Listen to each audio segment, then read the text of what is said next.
Geçen Mart ayından itibaren biz zaten çalışmıyorduk.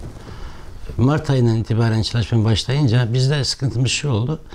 3 ay sonra açılacak, 1 ay sonra açılacak, bugün açılacak, yarın açılacak diye bekledik. Hiçbir işe gidemedik. Organize sanayi bölgesinde sonradan çalışmaya başladık. Okulların açılacağı söylendi. Tekrar işi bıraktık. Tekrar geldik öğrenci servisi yapmaya. Okullar açıldı ama okullar açıldı, talep olmadı. Haftada 2 gün olduğundan dolayı yakın çevre kendisi çocuğunu götürdü getirdi. Uzak çevre bizi kurtarmadı. Çok az sayıda öğrenci oldu. Yani Gaziantep'te 1300 tane öğrenci servisi var. Okullar açık diye tabir ettiğimiz haftada 2 gün gittiği dönemde 100 aracımız çalışmıyordu bile.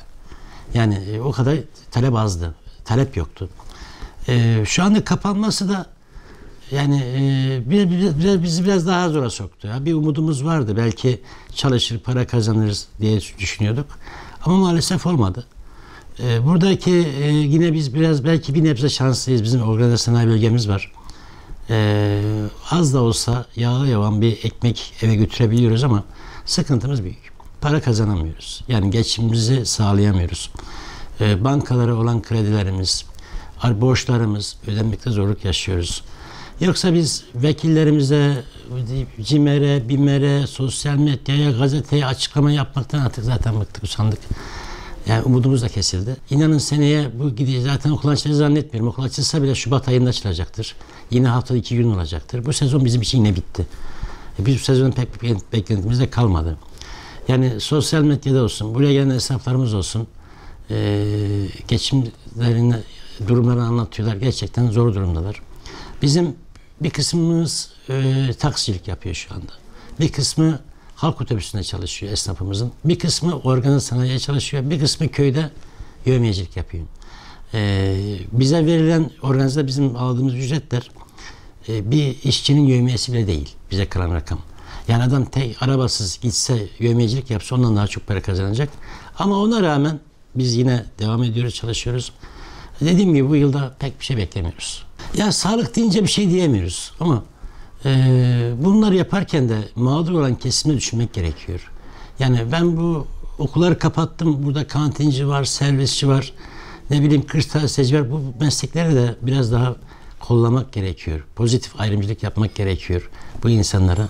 Yoksa sağlık, evet hepimiz sıkıntıdayız. Hepimiz bir yakını hasta. Hastaneler dolu. Bunun farkındayız. Zaten bundan sesimiz çıkmıyor. Önce sağlık tabii ki. Sağlık olduğu zaman da bazı şeyleri sineye çekmek zorunda kalıyoruz. Ama bir yere kadar da çekebiliyoruz. Benim arzum, ricam şu, devlet büyüklerimizden bizim gibi mağdur olan esnaflara bir kredi açmaları. Yani bu da uzun vadeli olmalı. Biz çünkü 1 yıl daha çalışmayacağız. Örneğin daha gelecekte bir sıkıntımız daha var. 9. ayın 3'ünde 2021'de koltuk sensörü kamera bize mecbur olacak. Biz paramız yok ki. Bunları taktıralım. Bunun iptal edilmesi gerekiyor. Yani biz bunları alacak gücümüz yok.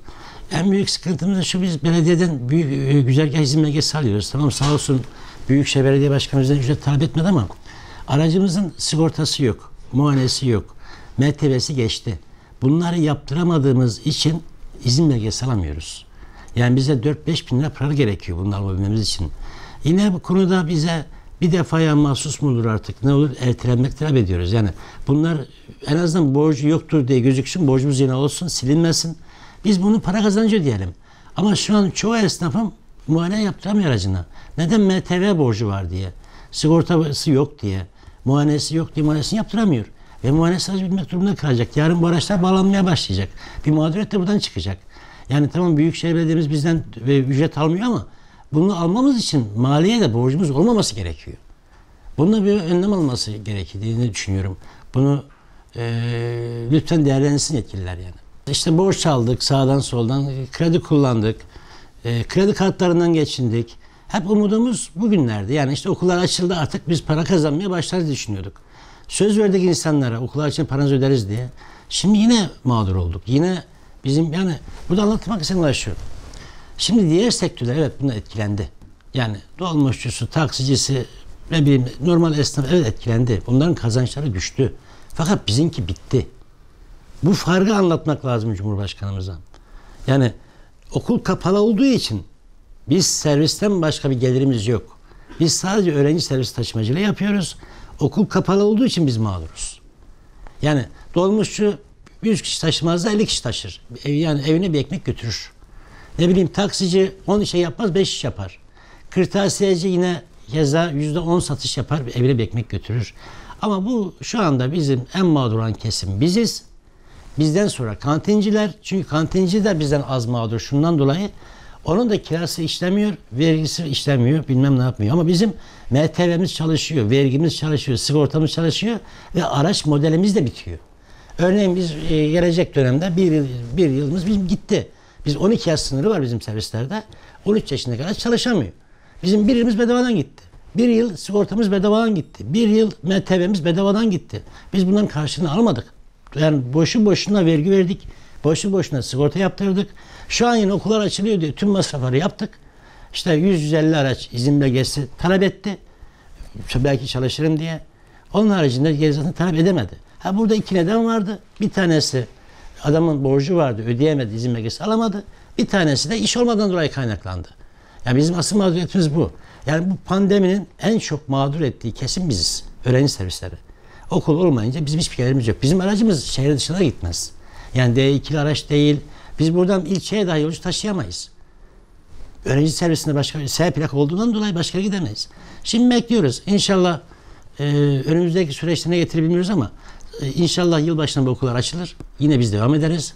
Ama zannetmiyorum. İnancım da zayıf o konuda. Biz 30 bin lira bir yıl ödemesiz kredi istiyoruz. Ayrıca en önemli husus da şu, burada olmazsa olmazların içerisinden. Şimdi devlet SSK'lı olan bir tanesine işten çıktığı zaman, iş yapmadığı zaman 10 ay işsizlik maaşı diyor. 10 ay. Onun primi 980 lira ile 1000 lira arasında değişiyor. Benim primim 1000 ile 1400 lira arasında değişiyor. Bağkur olduğum için. Ama bu haktan Bağkur olarak biz faydalanamıyoruz. SGK kapsamında çatısından birleştirilmesine rağmen bir ayrımcılık var.